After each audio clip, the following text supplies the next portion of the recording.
Maaga pa lang gumising na kaming mag-asawa para maghanda dahil nga pupunta kami sa City Hall ng Santa Rosa dahil ngayon nga yung schedule na makakaharap namin ang Vice Mayor para sa courtesy call ng aming samahang nagkakaisa tuwang ng Santa Rosa City, Laguna, at bilang Pangulo dapat present po tayo dito. So ayan mga ka-nation, nandito ako ngayon sa City Hall.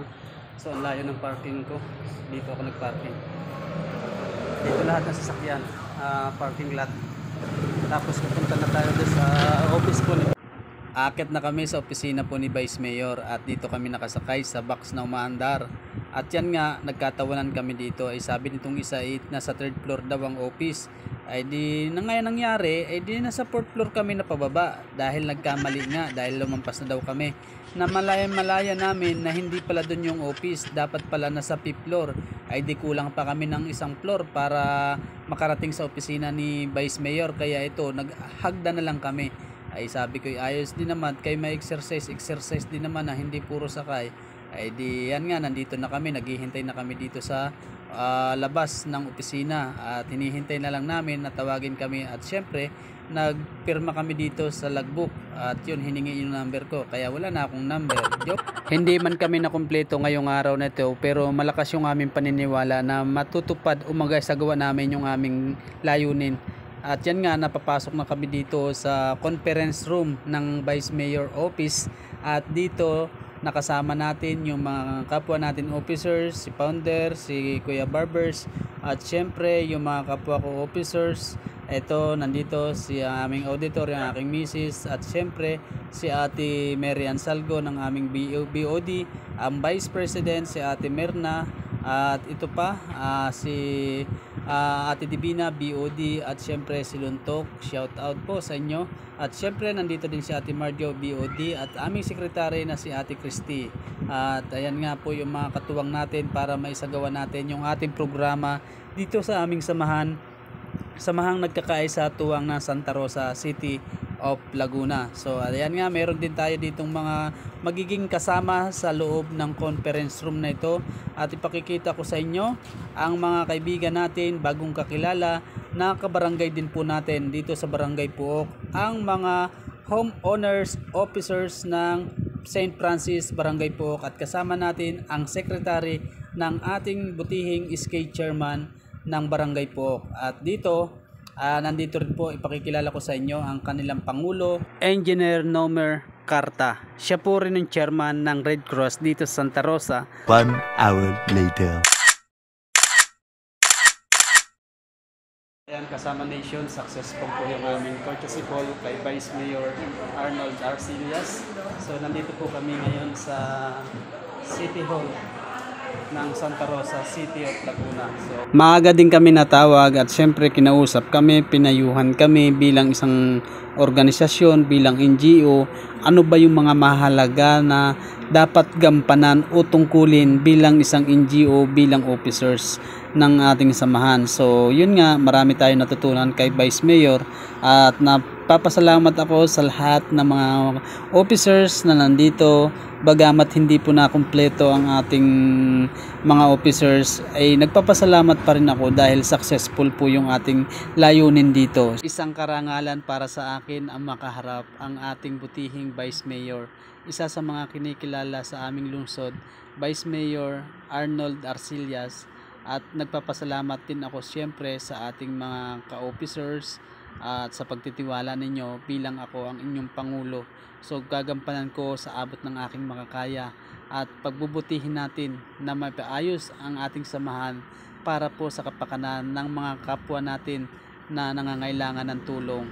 Pagkatapos nga ng aming courtesy call kay Vice Mayor Arnold Arcillas, ay niyaya naman namin na kumain man muna tayo at magkasama-sama tayo dahil syempre nakakagutom din ang maghintay, So tanghali na, kaya pumunta kami dito sa Chowking. Yan, sama-sama kami dito.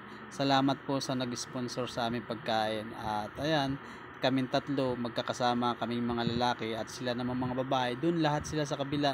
Ay wala pa nga yung order namin, hinihintay pa namin, kaya kwento-kwento muna kami dito.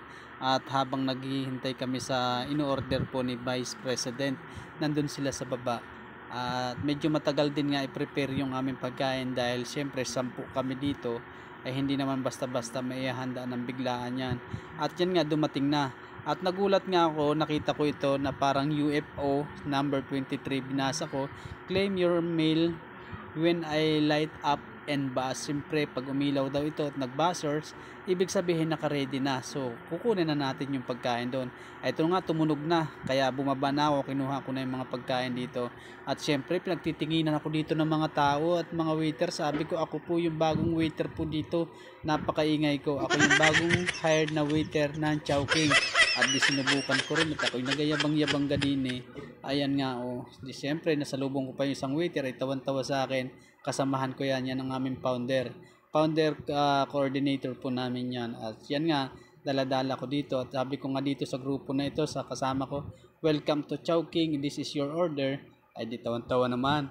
At yan ako'y bumalik na naman din, daladala ko itong malaking ito, bababa na naman ako doon. Siyempre hindi ko makuha ng isang dalahan lang at madami kasi. Tapos yan nga, nasalubong ko po ulit yung isang waiter, ay di tawa-tawa na naman. Sabi ko, bagong hired ka din ba dito? Ay di yan nga, di ako'y papunta na rin dito sa pagkuha ng susunod na pagkain. Ay di siyempre nahihirapan akong mag-video dahil nga isang kamay lang. Ay di ibinaba ko muna, sabi ko ibaba ko muna itong cellphone ni dito. At baka matapon man din yung aking dinadalang pagkain. Kaya ayan, saka ko kinuha nung nakaayos na yung kamay. O di yan, nagyayabang na naman ako. Sabi ko, welcome to Chowking, ako po yung bagong waiter dito. Ay napapatingin din sa akin naman yung mga cashier din at syempre yung ibang mga bantay dito. Minsan talaga lumalabas man din yung aking kakulitan. Minsan nga naisip ko parang hindi ako president. Kasi nga minsan nagiging kengkoy ga ako. Ako minsan ipalabiro, minsan naman ako talaga seryoso. Ay grabe na lang. Pero pagkain na nakakaharap ko, talaga ako nagiging kengkoy. Ayan nga, di ba naman sarap na sarap nitong chicken na ito. So ayan, chicken talaga, chicken.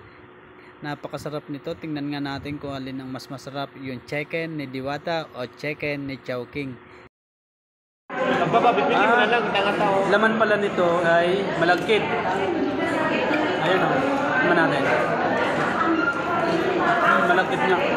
Sunod ko na nga binanatan itong chicken, ay napakasarap man din at linamnam na linamnam. Yung laman nito talaga hanggang doon sa buto nito, maralasahan mo yung sarap ng pagkakaluto. Kaya sagad na pagkakakain ko dito. Talaga namang binigyan pa ako ng isa. So sige, kainin natin to. Sayang yung bayad kung hindi natin kakainin. Nakakahiya din naman mag-uwi dito, hindi kagaya sa inasal. Awang ko lang kung pwede ditong mag-take out, uwi na lang yung sobra. Kasi nga first time kong kumain dito sa Chowking. O ayan, ako at matagumpay po yung ating purchase call na ginawa ngayong araw na ito kay Vice Mayor Arnold Arcias. Galing po kami doon at ngayon nga po ay pauwi na ako. At kahit kami kulang, thanks God pa rin at successful.